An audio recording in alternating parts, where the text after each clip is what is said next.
All right, good morning, everybody. We are live here from the birdhouse, and here I am with my big cardinal background.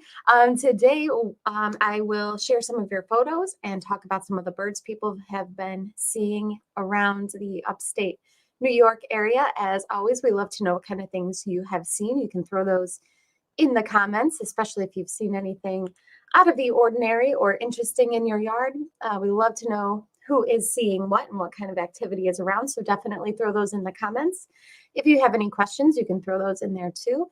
Or if you just want to say hi, absolutely go right ahead and post that as well. So let's get started here. First of all, when we talk about winter birds, some years we have these eruptive years where we see birds we don't normally see. And some of those in the winter time would be things like common redpoll, pine grosbeak, evening grosbeak. Some years we have big eruptions of them where we'll see a lot of common redpolls. We'll see a few pine grosbeaks. Sometimes evening grosbeaks are flying around, coming to people's feeders. But this year, not so much. So there really hasn't been a lot of eruptive activity, not any reports of these, what are called, the winter finches. They kind of all get grouped into something called the winter finches, even though they're not all truly finches. They just kind of get called that. But not that much activity around. There was a common redpoll sighting almost a month ago in the area, and that's been about it. So no pine grosbeak, no evening grosbeak. There hasn't been any kind of snowy owl activity around here. So it's been kind of a slow year as far as the eruptive species. So if you do want to see some of these, though, coming to a feeder, your best bet is to turn on the Ontario Feeder Watch cam that's put on by the Cornell Lab. We've had it playing here at the store the last couple of days, and they've had lots of evening grosbeak, lots of redpolls, lots of pine grosbeak coming to that feeder. So it's been pretty fun to watch. So that's probably your best bet of seeing any of these birds, at least in any kind of numbers, turning on that cam, which is right on YouTube. You can pull it up and look up Ontario Feeder Watch, and it comes right up. That being said, there's, of course, lots of bird activity around. There are lots of house finch. So as far as those eruptive finch species, there haven't been a lot to speak of. But the house finch, very common in backyards right now. They'll come to black oil sunflower. They love the safflower seed, just like the cardinals do. They'll come to your finch feeder if you've got Niger out or sunflower hearts. And then purple finch, be on the lookout for them. They look similar to the house finch, a little bit bigger. The females have more bold stripes on them than the house finch female, which are a little bit more kind of, they blend in a little bit more. They're not as sharply defined, I would say, as the stripes on the purple finch. And the male is much more raspberry colored. So be on the lookout for them. You might just happen to get them at your feeders, though, this time of the year. And pine siskin as well, especially if you have Niger seed out. They love that. So be on the lookout for the pine siskins and the goldfinches, which are still in their winter plumage, so they look like this. So they're not that bright gold yet, but they are more drab in color. That being said, there's some fun activity out there. This was just sent in this morning. Patty, who works here at the store, she's the other owner here at the birdhouse. She sent me this video of a little Carolina wren that she had at her feeder, and it's eating some of our hot pepper seed, it looks like there. So Carolina wrens are here all winter long. I'll play that again. And they're also cavity nesters. So as we get more into the spring, you might see them starting to check out any kind of birdhouses you have out in your yard. They are very prolific singers. They're known to sing and sing and sing. So if you hear a bird that's just singing in succession, kind of over and over and over, just kind of looping their song, could very well be a Carolina wren right now, because they do sing even in the winter time. So fun little bird that was just spotted this morning. So little Carolina wren. And then, let's see if I can, here is the eastern bluebird. So if you have any kind of birdhouses out, be on the lookout for the eastern bluebird because they are cavity nesters and they will check out their cavities here. Oh, where did my screen go? So yeah, if you've got any kind of bird houses out, be on the lookout for the bluebirds checking them out because they're around in the wintertime, even though they don't necessarily go into the house in the wintertime. They will check them out as it gets closer to the spring. Here we go. I don't know what happened to my screen there. Here we go. So yeah, if you've got bluebird houses out or any kind of houses out in your yard and you didn't get a chance to clean them out in the fall, now's a good time to do it while the weather is still mild. We haven't had a ton of snow. So right now, while everything is melted and it's a decent day out, it's not a bad idea to go out. Couldn't hurt to clean those houses out because the birds definitely should have a nice clean house for the spring. Otherwise, if they're building nests on top of nests, it can get moldy in there. You can get things like nest parasites. So you want to make sure to clean out those cavities. You might start to see birds checking out the cavities, like I said, as we get closer into the spring. And there are bluebirds around. Some of them go further south in the winter and others will stay here all year round. This picture was sent in by Stacy, who says, I have been trying for years to attract bluebirds to our backyard with no luck. I've been so happy to be seeing several the last couple weeks on almost a daily basis. So Stacy, after years of trying, is finally getting some bluebirds coming to her yard, which is really exciting. So here's a male bluebird.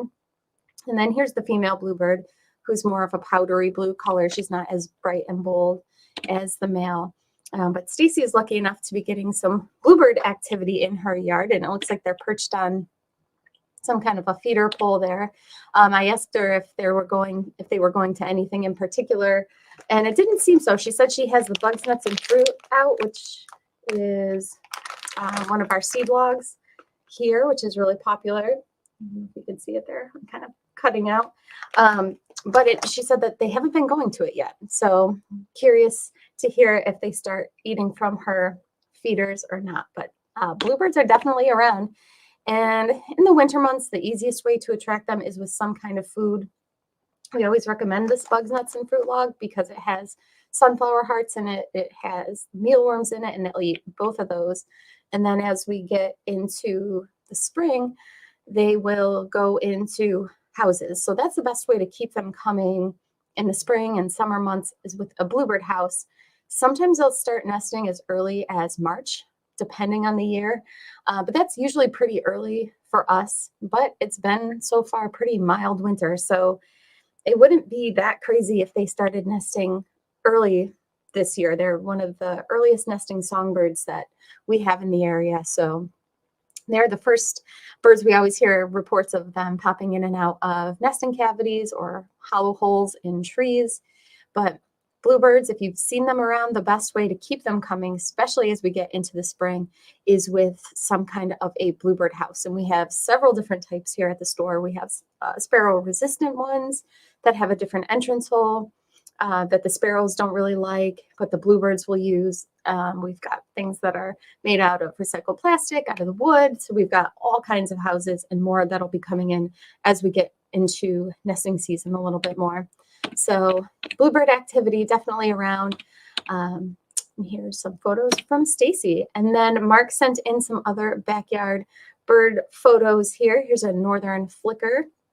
And I love this picture because it shows the yellow wash on the feathers of the northern flicker, which if you have them coming to your feeders or in your yard, you might see them on the ground, flicking around some debris that's on the ground. If you've got, some leaf cover or anything like that that's covering the ground, they tend to flick it around as they're looking for food. But when they fly, you can see that on the underside of their wings, it's washed in yellow.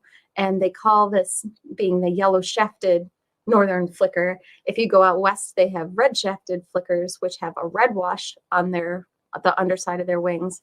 But when they're in flight, you can see that bright yellow. So really, really cool picture here by Mark.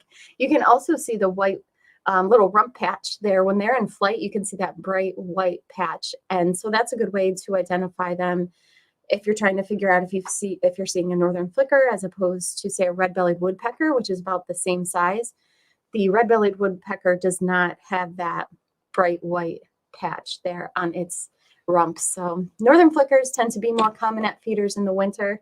Just seems like food is probably a little bit harder for them to find this time of the year, so they'll come to suet feeders especially. Here is a blue jay photo that again was sent in by Mark. Best way to get blue jays is with peanuts, especially peanuts in the shell.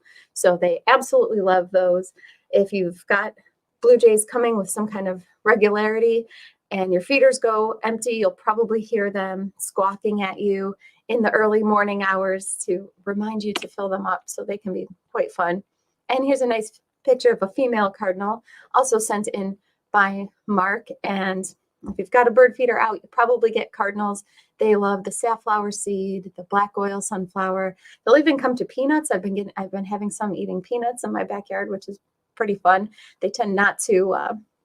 We tend not to recommend peanuts for cardinals, but they've been eating them. So you never know what they might go for. I noticed that in my bird feeder camera that they've been picking the peanuts over some other things. So funny.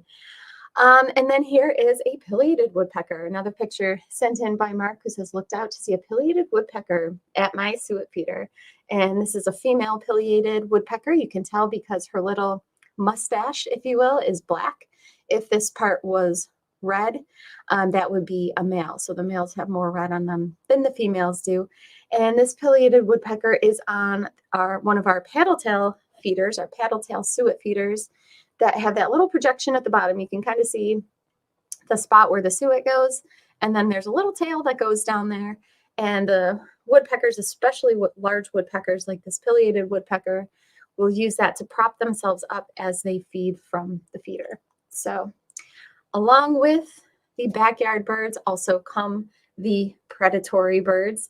And here is one right here. Another photo sent in by Mark, who says, Sharpshin Hawk in my backyard. Didn't see what it caught, but interesting to see nature unfold outside my window. So yes, small little hawks like Sharpshin hawks, and then the larger Cooper's hawks are common in backyards this time of the year especially, and they will go after songbirds. They are notorious for that. So if you see a hawk in your yard, it's usually a Cooper's hawk. But the Coopers and Sharpshin hawks look very, very similar. This is an adult plumage, I guess I should say. You might also see a brownish colored hawk in your yard, and that is most likely either a Cooper's hawk or a Sharpshin hawk in its juvenile plumage. So when they're young, they are brown. They've got brown stripes on that go down their breast. But this is one in its adult plumage, which they're more gray and kind of like an orangish tan speckled across their breast. So cool photos. And here's another one here sent in by Mark of the Sharpshin hawks. So yes, nature unfolds in the backyard. You get the whole web of life, the whole circle of life, the whole food web in the backyard sometimes when you put out bird feeders. And then other birds of prey to be on the lookout for, especially if you're by the water, are things like bald eagle. And here's another photo sent in by Mark, who says adult bald eagle on Erie Canal Widewater, Lock 32. So beautiful adult bald eagle there with its bright white head. And any kind of place where you find open water, look for eagles. They eat lots of fish, but they eat just about everything. They'll eat small mammals as well. But anywhere where you can find open water, that's the perfect place to look for bald eagles. So locally around here, Lake Ontario is a fantastic place. Irondequoit Bay, as long as it's not iced over, another great place to look for eagles. And also out in Syracuse by the Syracuse Mall is usually in the wintertime an amazing place for eagles. They'll have 30, 40, 50 eagles out there sometimes by that water treatment plant that's out there because the water never freezes over. So that's a really good place to look for eagles also. Now, eagles don't always have that bright white head. It can take them a few years to get that adult plumage. So if you see a giant, big bird that's dark in color, Could still be a bald eagle, but just a juvenile. So here's an immature or juvenile bald eagle, also sent in by Mark. So some of the different birds that are being seen in people's backyards as well as out and about. If you have any questions or comments, put them in the comments section here. It looks like there's a few of you with comments. Sharon says, my birds seem to be singing spring tunes. Yeah, I've been hearing them getting more and more chatty. And this is about the time where cardinals will start singing their songs a little bit.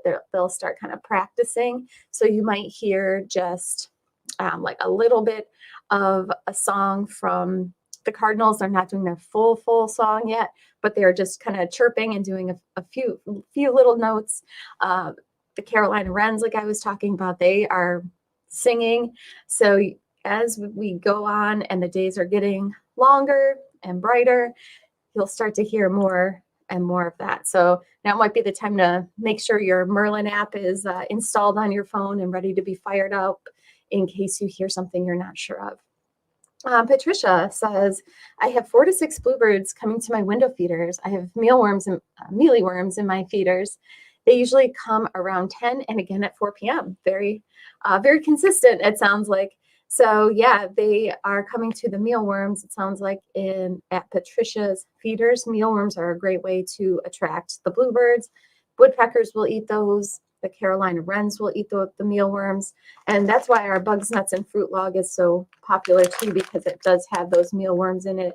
It has sunflower hearts in it, which just about any kind of bird that comes to a feeder will eat. So that's a really good one too, if you're looking to attract some bluebirds as well as other birds to put out in the feeders. Let's see, Stephanie's on, and Stephanie says, I seem to have 2 eruptive species in my backyard, squirrels and sparrows. I think we can all relate to that one. That's a good one. Douglas is on and says, hi, Liz. I have a red-bellied woodpecker who is an all-day visitor at my suet and bird feeders. How can I tell if it's a male or a female? Good question. So the males will have red that goes all the way from their beak all the way through the back of their head. And the females almost have what looks like a bald spot. They don't have any red right on the top of their head. They'll have a little bit by their bill, in between kind of their eyes and bill, and then a little bit on the back of their head, but they won't have it on the very, very top. So we can compare those on Tuesday with the next broadcast, show you the differences between the male and female woodpeckers. Of all the species. We can do that. We've got comparison photos here of all of them. Stephanie says, fantastic photos from Mark J. I agree. He's always out there snapping photos and he's nice enough to send them in. Stephanie also says, I'm seeing lots of goldfinches and house finches, as well as woodpeckers, cardinals, and jays, and squirrels and sparrows. Yep. The usual cast of characters, the squirrels and sparrows. The starlings are another one that might be an eruptive species in some of your yards. But you'll get other birds too, like the goldfinches, house finches, woodpeckers. So she's got a good combination, it sounds like there. If you're trying to keep things like the sparrows and the starlings and the squirrels kind of reduced at your feeders, try the safflower seed. We always recommend that. If you're having lots of starlings, the starlings don't like the safflower, and sparrows will eat it, but it's not their favorite. So they will tend to go to the other feeders if you've got other feeders out. I notice when I put out safflower seed, I still have sparrows, but I'll have a few instead of like 50 in the yard. So that can help keep them away. And the squirrels don't like the safflower either. So it's good for window feeders. Let's see. And Mary Lynn says, Carolina wrens at my window feeder with safflower seed. Perfect. So Mary Lynn has Carolina wrens eating her safflower. So love that. That's awesome. So it looks like that's everybody's comments and questions. We'll be back on Tuesday with another broadcast. Oh, Patricia's got another comment. She says, lots of juncos along with cardinals. Saw a hawk near the feeder. Yeah, if all of a sudden the bird activity in your yard is gone, check around for a hawk, because that's the number one reason, it seems like, why they're, at least this time of the year, why the birds will just kind of drop off very suddenly. A hawk will definitely do that. So Patricia's got a nice little mix of different types of birds there at her yard as well. So it looks like that is everybody. We will be back on Tuesday with another broadcast. Give you a new update. We can talk woodpeckers, the differences between males and females. We'll have some events to announce. We're working on our event calendar for the year. We've got all kinds of things planned. This is actually our 30th year in business, so we'll have some things going on for our 30th anniversary, which we're excited to announce. And so we've got a whole bunch of things up our sleeves here over at the Birdhouse. So we'll keep you posted as we get things announced. We'll let you know. And we'll be back on Tuesday with another broadcast. So until then, have a great weekend, and we'll talk to you.